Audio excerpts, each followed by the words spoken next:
Single-player games are something else. No teammates to blame, no servers going down, just you in a world that was built entirely for you. These 10 games are the ones that every gamer needs to experience at least once before they die. Some will challenge you, some will move you. All of them will remind you why single-player gaming is still the best thing in this entire medium. Let's get into it. You know who I am? The world is what it is. Jesus, praying ain't gonna change that. Days Gone is one of the most underrated open-world games ever released. When it came out, people dismissed it. Average reviews, low expectations. But the players who actually finished it know exactly what this game is. Deacon St. John, a biker in a post-apocalyptic Oregon, searching for his wife, surviving in a world that's given up. His story is genuinely affecting in ways most open-world games never manage. The Freakers are the standout mechanic, not standard zombies standing around waiting. Massive hordes, hundreds of them moving together, flowing around obstacles like water. Running into one unprepared ends everything. Planning before engagement is essential. Setting fires, using terrain, luring them into traps. The horde encounters are some of the most exciting moments in any open-world game. The world of Oregon is beautifully rendered. Dense forests, mountain roads, abandoned towns. Every location feels like it had a life before. Days Gone released April 26, 2019 on PS4, later PC in May 2021. Give it the time it deserves. It earns everything. He tortured me. He's gonna pay for what he made me become.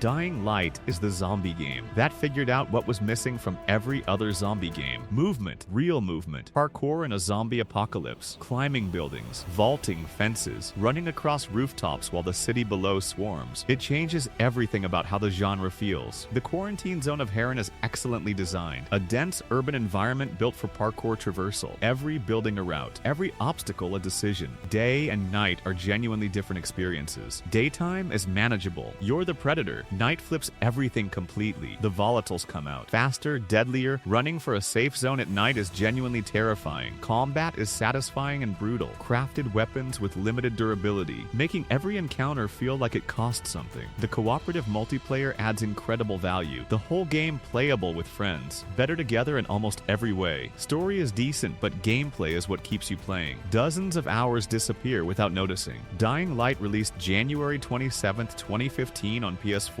Xbox One, and PC. For open-world survival fans, absolutely essential. I'm running out of time, Elizabeth. The land is dying. People are suffering. Horizon Forbidden West is Guerrilla Games proving that great sequels are genuinely possible. Zero Dawn was already excellent. Forbidden West is better in every single way. Better combat, better world, better story, better movement, better everything. Aloy heads west this time. The world earns your full attention immediately. Jungle ruins dripping with vines. Flooded coastlines where ancient buildings sink beneath water. Desert canyons carved by machines over centuries. Every new biome gives you a reason to stop and look. Combat is still the best part of everything. Machines aren't just health bars to chip away at. You scan them, find weak points, set traps, pick weapons for specific vulnerabilities. A plan that comes together perfectly feels incredible. Movement got a massive upgrade. The shield wing lets you glide freely. Climbing feels natural and responsive. Getting around is genuinely enjoyable. The story goes deeper into mysteries the first game hinted at, answers that are both satisfying and surprising. Horizon Forbidden West released February 18th, 2022 on PS4 and PS5, later PC in March 2024, one of the best open-world games of this generation. Took a long time for him to get out of this game. He's meant for this life. Oh, crap! Last I checked, we're all a bunch of thieves, digging around where we shouldn't. Shame we're not on the same side. I am a man of fortune, and I must seek. Uncharted 4 is Naughty Dog delivering the perfect ending to one of gaming's most beloved characters, Nathan Drake. One last job, a brother he thought was dead, a treasure that changes everything, a marriage he's risking by lying about all of it. The personal stakes make this the most grounded Uncharted. Not saving the world, saving a relationship. That human scale makes every moment hit harder. The set pieces are still jaw-dropping. The Madagascar car chase, the auction house sequence, the final island confrontation. moments that belong in the best action cinema, but the quiet moments are what make it special. Drake and Elena talking honestly, brothers reconnecting after years apart, conversations that feel like real conversations. The writing respects every character completely. Even the antagonists are understandable. Everyone has real motivations, visually stunning even by modern standards, environments dense with detail and beauty. Uncharted 4 released May 10th, 2016 on PS4, later PS5 and PC. The perfect send-off for one of gaming's greatest characters.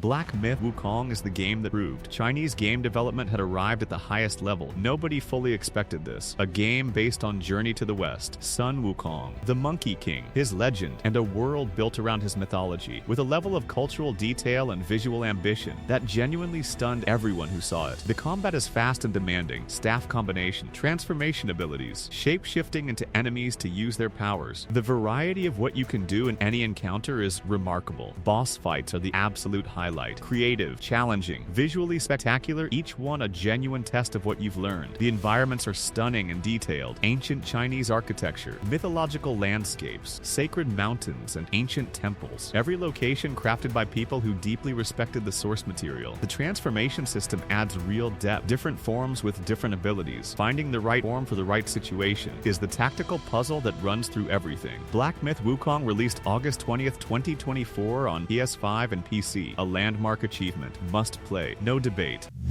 More and more androids show signs of deviancy. There are millions in circulation. If they become unstable, the consequences will be disastrous. Detroit: Become Human is Quantic Dream, making the best narrative game they've ever built. The premise is immediately compelling. Near future Detroit. Androids everywhere. Some of them are developing consciousness, and humanity isn't sure what to do about that. 3 playable androids. 3 different stories. Connor, a detective hunting deviant androids. Kara, a housekeeper protecting a child. Marcus, a caretaker who becomes a revolutionary. Their stories interweave beautifully. Decisions in one storyline ripple into others. Characters who live or die based on your choices. The branching narrative is the most ambitious in any Quantic Dream game. Flow charts reveal just how many paths exist. Multiple playthroughs feel genuinely different. The questions it asks are genuinely interesting. What makes something alive? What makes something worthy of rights? When does tool become person? The performances are exceptional throughout. Jesse Williams as Marcus, Brian Deschard as Connor, Valerie Curry as Kara, all outstanding. Detroit Become Human released May 25th, 2018 on PS4, later PC in 2019. For narrative gaming fans, this is absolutely essential. Nice tune. Been a while since I heard it last. Folk have forgotten it. Got other things on their mind. The Witcher 3 set a standard for open-world RPGs that nothing has fully matched since. The world is massive, but every corner has real content. Not filler, not repeated camps. Actual stories, actual characters, actual reasons to care. The side quests are better than most games' main stories. Bloody Baron, Ladies of the Wood. These aren't optional content. They're masterclasses in interactive storytelling. Geralt of Rivia is one of gaming's best protagonists. Morally gray, genuinely interesting. A character who makes real decisions with real consequences. The choices actually matter, not dialogue wheel choices that change nothing. Decisions that ripple through the world in unexpected ways. Some consequences don't appear until hours later. The writing is exceptional throughout. Dialogue feels natural. Characters feel real. Combat is fluid and tactical. Sword fighting, magic signs, alchemy potions. Different approaches for different enemies. The Witcher 3 released May 19th, 2015 on PS4, Xbox One, and PC. The next-gen update brought it to PS5 and Xbox Series X, still the gold standard for open-world RPGs.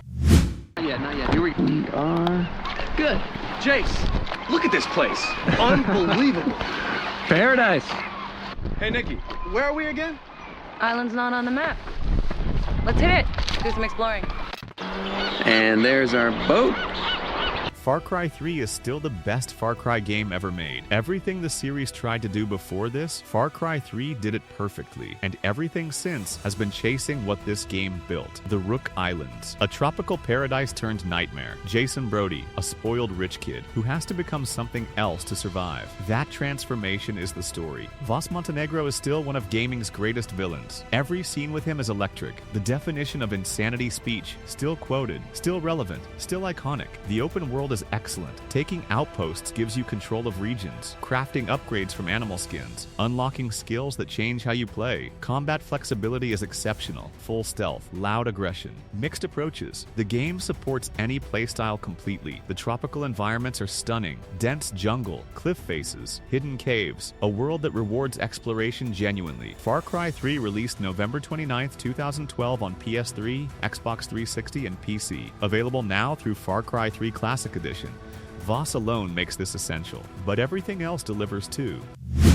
Those last months on the road, after all that happened in Guyenne. A Plague Tale, Innocence is the game. That proved small studios could create something extraordinary. Asobo Studio had never made anything close to this. The result was one of the most emotionally affecting games, released in the last decade, 14th century France. The Black Death, Amicia de Rune and her little brother Hugo, running from the Inquisition, running from the plague rats, running from everything while trying to protect each other. The relationship between Amicia and Hugo is the heart of everything. She's terrified and exhausted and still going. He's confused and scared and trusting her completely. Watching that bond develop through what they face together is genuinely moving.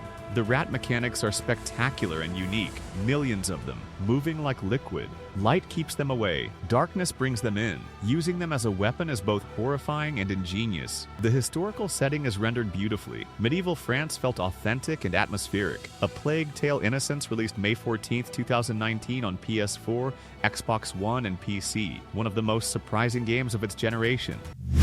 I wish things were different. Ellie! The Last of Us Part 2 is the most divisive game of the last decade, and also one of the most important. People had strong feelings about where the story went. Some loved it, some hated it, but nobody who finished it could say it didn't make them feel something. That's what great storytelling does. Ellie's story picks up years after the first game. A single act of violence sets everything in motion. The consequences unfold across the entire experience. What the game does with perspective is genuinely bold. Playing as multiple characters, understanding motivations you don't want to understand, being asked to care about people you started off hating. That challenge is the point. The game is deliberately making you uncomfortable, and it earns that discomfort through craft. Combat is brutal and grounded, survival horror elements tighter than the original, stealth systems more sophisticated, every encounter genuinely tense. The world of Seattle is exceptional, dense, detailed, overgrown with nature reclaiming everything. The Last of Us Part 2 released June 19th, 2020 on PS4, later PS5 and PC. Difficult, necessary, absolutely worth experiencing.